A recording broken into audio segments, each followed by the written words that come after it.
അമിതമായിട്ടുള്ള മാനസിക പിരിമുറുക്കം നിങ്ങളെ അലട്ടുന്നുണ്ടോ? വീട്ടിലുള്ള പ്രശ്നങ്ങളായിക്കോട്ടെ, ഓഫീസിലുള്ള പ്രോബ്ലംസ് ആയിക്കോട്ടെ, ഇല്ലെങ്കിൽ നിങ്ങളുടെ ഹെഡ് ഓഫീസിലുള്ള ആൾക്കാർ നിങ്ങൾക്ക് തരുന്ന ഓവറായിട്ടുള്ള വർക്ക് പ്രഷർ ആയിക്കോട്ടെ, നിങ്ങളിത് വല്ലാണ്ട് അലട്ടുന്നുണ്ടോ? ഉണ്ടെങ്കിൽ നിങ്ങൾ മനസ്സിലാക്കുക, നിങ്ങൾക്ക് പലവിധ രോഗങ്ങൾ ഉണ്ടാകാനുള്ള സാധ്യതയുണ്ട്.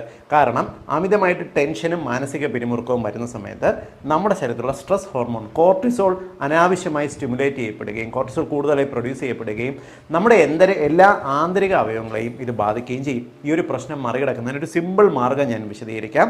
എല്ലാ ദിവസവും രാത്രി ഒരു 5 മിനിറ്റ് നിങ്ങളൊരു ഒരേ പുസ്തകം എടുത്ത് അതിനകത്ത് നിങ്ങൾക്ക് ആ ദിവസത്തിൽ ഏറ്റവും കൂടുതൽ നന്ദി പറയാനുള്ളത് ആരോടാണ് എന്ന് എഴുതി വയ്ക്കാൻ നോക്കുക. ഒരുപക്ഷെ നിങ്ങളുടെ അമ്മയോടായിരിക്കാം, ഓഫീസിലുള്ള ആൾക്കാരോടായിരിക്കാം, ചിലപ്പോൾ ദൈവത്തിനോടായിരിക്കാം. എന്നിട്ട് എല്ലാ ദിവസവും ഇത് ആവർത്തിക്കുക. ഒരു മാസത്തിലൊരിക്കൽ നിങ്ങളിതെടുത്ത് വായിച്ചു നോക്കുക. നിങ്ങളുടെ ശരീരത്തിലുള്ള കോർട്ടിസോൾ ലെവൽ, ടെൻഷൻ ഹോർമോൺ 25% കുറയും. ഇത് പഠനത്തിൽ തെളിഞ്ഞിട്ടുള്ള കാര്യമാണ്.